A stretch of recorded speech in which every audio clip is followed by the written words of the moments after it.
Some people are comparing it emotionally to a 9/11, that after the massacre of these children, and now, quite frankly, given the fact that the president never faces re-election, that he might actually push for gun control.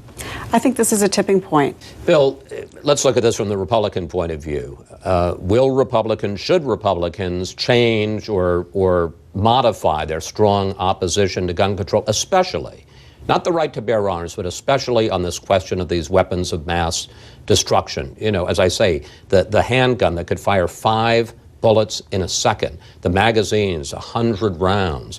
Should Republicans consider giving on that issue?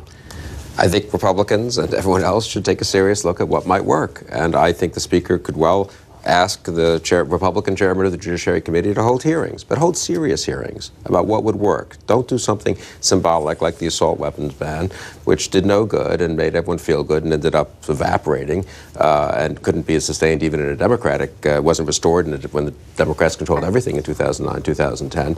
So I'm totally open to having serious, there's a lot of social science research on gun control. I don't think it's very favorable to most efforts at gun control.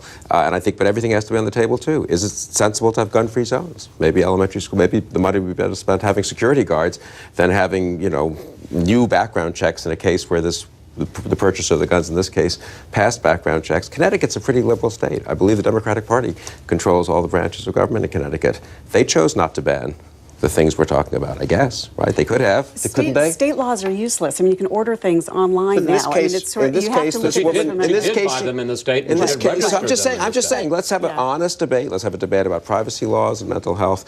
But I do think the Republican Party shouldn't be in the position of saying you can't even discuss this. And I think the Speaker could easily ask, since they control one house of Congress, Senator Reid could do this on the other side, incidentally, to have serious hearings about the legal issues and the public policy issues involved. You know, Liz, I'm sure that